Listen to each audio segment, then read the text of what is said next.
मेरा नाम नृपेंद्र है और मेरे चैनल पर आपका स्वागत है। फ्रेंड्स, हम अपने पिछले इंग्लिश के वीडियोस में हमने सेंटेंसेस की बेसिक सेंटेंसेस की बात की थी और हमने देखा था कि सब्जेक्ट सेंटेंस के क्या क्या पार्ट होते हैं, बेसिक पार्ट, और उनका कितना रोल होता है सेंटेंसेस में। आज हम देखेंगे दो डिफरेंट टाइप के सेंटेंसेस जो कि लाइफ में बहुत यूजफुल होते हैं और उनको सीखना बहुत ज़रूरी होता है। दो टाइप के सेंटेंस हैं, जैसे एक को कहा जाता है एक्टिव एंड पैसिव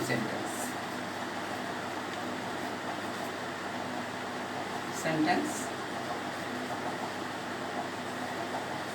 और दूसरा होता है डायरेक्ट एंड इनडायरेक्ट सेंटेंस।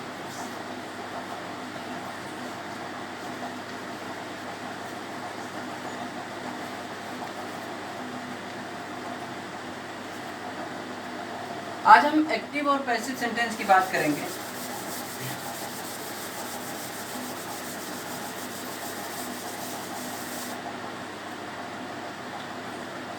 आज हम एक्टिव और पैसिव सेंटेंस की बात करेंगे। एक्टिव सेंटेंसेस क्या होते हैं? फ्रेंड्स, एक्टिव सेंटेंसेस वो सेंटेंस होते हैं जिसमें सेंटेंस में जो काम हो रहा है उस काम को करने वाला सब्जेक्ट, मीन्स कि अगर काम को सब्जेक्ट कर रहा है तो वो एक्टिव सेंटेंस है। जैसे विद्युत इज प्लेइंग वीडियो गेम।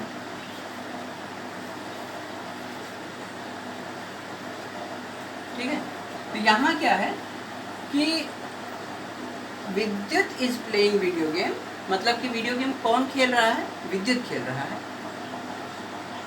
क्या के जवाब में विद्युत आ रहा है, इसलिए ये सेंटेंस एक्टिव सेंटेंस होता है क्योंकि इसमें सब्जेक्ट मेन होता है। अभी हम एक और सेंटेंस की बात करते हैं। The game is being played by विद्युत। हमने सेंटेंस वही लिखा है, बात वही है, लेकिन लिखने का तरीका अलग हो गया है और उसकी वजह से, लिखने के तरीके की वजह से, बोलने के तरीके की वजह से सेंटेंस का जो इफेक्ट है वो चेंज हो गया है। अभी हम क्या बोल रहे हैं? The game is being played by विद्युत। ठीक है, यानी कि अगर आप बाय विद्युत को हटा दीजिए, ठीक है, तब भी ये सेंटेंस अपने आप में पूरा है। The game is being played, game खेला जा रहा है। गेम इज बीइंग प्लेड, ये भी पूरा अपने आप में पूरा सेंटेंस है, इसलिए आप इसको अधूरा सेंटेंस नहीं बोल सकते हैं। लेकिन इस सेंटेंस में चूंकि ऑब्जेक्ट जो है प्रिंसिपल बन रहा है, ऑब्जेक्ट मेन है, इसलिए इसको पैसिव सेंटेंस कहते हैं। ठीक है, हिंदी में कहें तो इसको एक्टिव सेंटेंस को कर्तृवाच्य और पैसिव को कर्मवाच्य सेंटेंस कहते हैं। वाक्य एक्टिव को कहते हैं कर्तृवाच्य वाक्य और पैसिव सेंटेंस को कहते हैं कर्म वाच्य वाक्य। ठीक है फ्रेंड्स, तो ये पैसिव सेंटेंस होता है।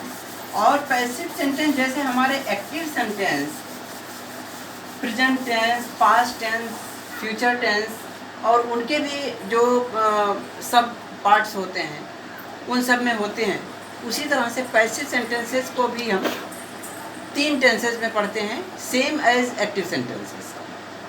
ठीक है फ्रेंड्स, तो डिटेल में हम इनके बारे में और पढ़ेंगे। एक छोटी सी मतलब मोटी मोटी जानकारी हम आपको दे रहे हैं अभी। दूसरा एक इनडायरेक्ट सेंटेंस होता है, एक डायरेक्ट सेंटेंस होता है।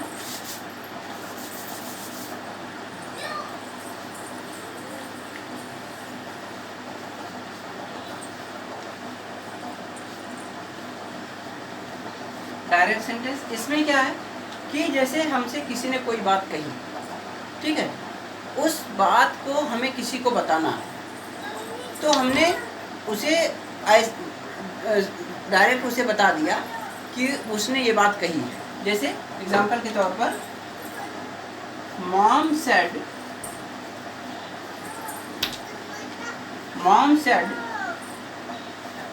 गो टू होम।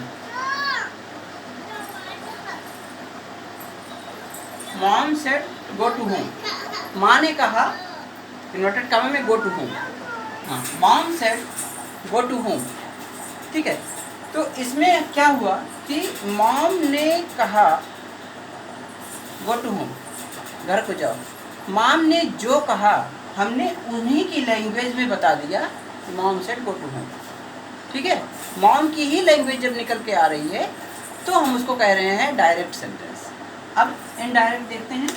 अगर हम इसी सेंटेंस को ऐसे कहें कि mom said to go home, इस सेंटेंस का क्या मतलब है? मॉम ने कहा घर जाने के लिए। यहाँ भी वही बात है जो यहाँ कही जा रही है, लेकिन यहाँ क्या है कि मॉम ने जो कहा था वो मैसेज हमने सेंटेंस में डाल दिया है, लेकिन मॉम ने क्या बोला, क्या सेंटेंस यूज़ किया माँ ने, हमने उसकी बात नहीं की। हम केवल माँ का मैसेज बता रहे हैं। माँ ने जो वर्ड यूज़ किया था, जो सेंटेंस यूज़ किया था, हम उसकी बात बिल्कुल नहीं कर रहे हैं, ठीक है। तो हम इसको इनडायरेक्ट सेंटेंस कहते हैं, ठीक है फ्रेंड्स। ये दो सेंटेंसेस थे, और ये दो सेंटेंसेस भी बनाने के बहुत सारे तरीके होते हैं जिसको हम डिटेल में पढ़ेंगे।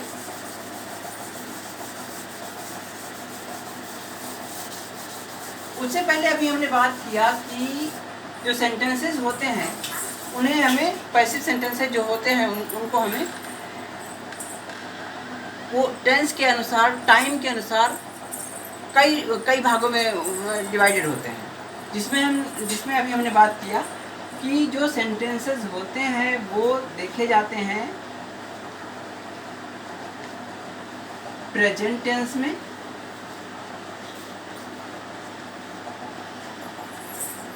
पास्ट टेंस में और फ्यूचर टेंस में। हमारे सेंटेंसेस वो चाहे जिस भी टाइप के सेंटेंस हो, वो 3 टेंसेस में देखे जाते हैं, ठीक है, प्रेजेंट टेंस, पास्ट टेंस और फ्यूचर टेंस में। डिटेल में अगर देखें तो ये 3 टेंसेस भी डिफरेंट टाइप के होते हैं, जिसमें हम आज प्रेजेंट टेंस के टाइप देख लेते हैं, कल हम उनका डिटेल देखेंगे। प्रेजेंट टेंस के जो वो हैं टाइप्स हैं, ये होते हैं प्रेजेंट,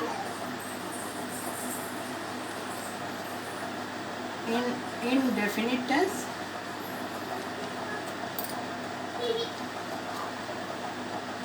दूसरा होता है प्रेजेंट कॉन्टिन्यूअस,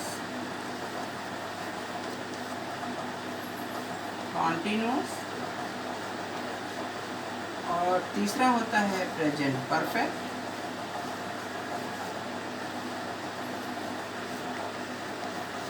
और चौथा होता है प्रेजेंट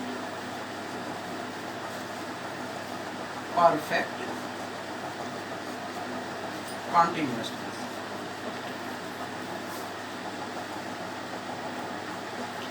प्रेजेंट टेंस आप समझ रहे हैं? प्रेजेंट टेंस का मतलब जो टाइम चल रहा है वो है प्रेजेंट टेंस। अब जो टाइम चल रहा है उसमें भी कई टाइप के काम निकल के आते हैं। जैसे अगर आप बोलते हैं कि मैं पढ़ता हूँ, तो अगर आप बोल रहे हैं मैं पढ़ता हूँ, आई रीड, पक्का ये प्रेजेंट टेंस है, पढ़ते हैं, पढ़ता हूँ, लेकिन ये सेंटेंस ये नहीं शो कर रहा है कि आप इस टाइम, जिस टाइम बात हो रही है उस टाइम आप पढ़ रहे हैं कि नहीं पढ़ रहे हैं। आप पढ़ते हैं, आप नॉवेल पढ़ते हैं, आप बुक पढ़ते हैं, लेकिन क्या अभी आप पढ़ रहे हैं? ये चीज़ बिल्कुल क्लियर नहीं हो रही। इसलिए क्योंकि इसमें अनिश्चितता है, इंडिफिनिटी है, इसलिए इसको प्रेजेंट इंडेफिनिट टेंस कहते हैं। दूसरा प्रेजेंट कंटिन्यूअस के जो सेंटेंस आप बोलेंगे, जैसे मैं पढ़ रहा हूँ, तो उसमें क्या होगा कि जिस टाइम आप बात कर रहे हैं आप उस टाइम भी पढ़ रहे होते हैं, उसमें काम लगातार चल रहा होता है, इसलिए उसको प्रेजेंट कंटिन्यूअस टेंस कहते हैं।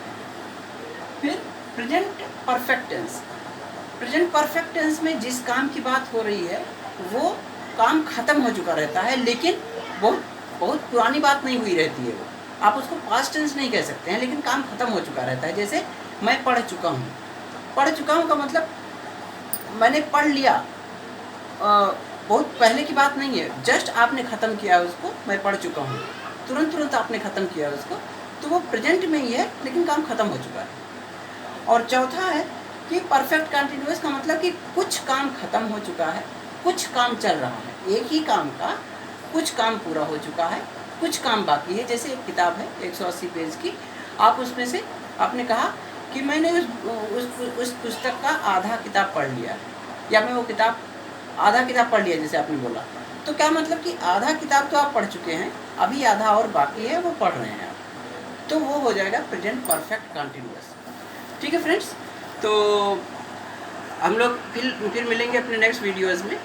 और फ्रेंड्स, जैसा कि मैंने अपने पिछले वीडियोज़ में बताया है कि देखिए कोई भी टीचर किसी को पढ़ा नहीं सकता, पढ़ना अपने अंदर की बात होती है।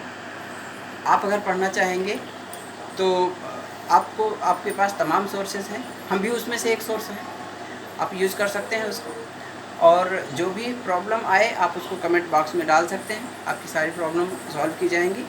और अगर अच्छा लगे तो आप लाइक, शेयर और सब्सक्राइब ज़रूर कीजिए। ठीक है फ्रेंड्स, ओके, मिलते हैं, थैंक यू।